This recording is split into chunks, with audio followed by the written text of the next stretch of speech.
maior dos desafios é traçar estratégias para se otimizar a estrutura, para que o médico tenha mais tempo do lado do seu paciente, para que ele tenha uma consulta onde realmente exista o tempo para se esgotar as questões, porque à medida que existe mais diálogo, você consegue ter um melhor resultado. O diálogo, ele livra os vieses. Quando você tem uma consulta muito curta, certamente esse médico ele vai acabar pedindo testes em maior volume, ele vai fazer as coisas de uma forma mais rápida, ele vai pedir outros especialistas porque ele vai ficar inseguro, né, de fazer um determinado diagnóstico, e ele vai querer muitas vezes de pareceres, né, de outros colegas, porque ele não teve tempo de conhecer suficientemente esse paciente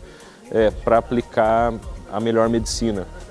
Então acho que o fator tempo hoje, ele é o fator primordial, né? E a gente sabe que quando você vai mexer nisso, você mexe na questão do financiamento, né? Você mexe na questão dos custos de um consultório, né? Então isso deve ser equalizado. No final, talvez fique para o médico a questão da empatia, a questão da comunicação, a questão de saber utilizar as tecnologias, as bases de dados, né, enfim, a Big Data, né, coisas que estão acontecendo a favor do paciente, mas que a percepção humana, né, ela acaba sendo uma coisa, e a comunicação ela acaba sendo uma coisa de fundamental importância para a tomada de decisão clínica, né, se valendo daí das bases de dados, das melhores evidências, sabendo usar essas evidências. Talvez a gente precise atuar mais no pensamento médico, né, fazer com que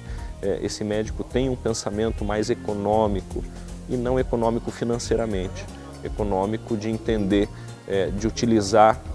um mínimo de recursos para se obter um maior resultado. As pessoas que estão trabalhando no sistema, eles têm que ter um comportamento isento, né, de tomar suas decisões para oferecer o melhor cuidado, né, sem se preocupar, né, se o paciente está saindo do consultório sem nenhum tipo de exame, sem nenhum tipo de indicação de medicação, né, mas isso somente o tempo de diálogo e a comunicação, né, e o empoderamento do paciente e da sua família,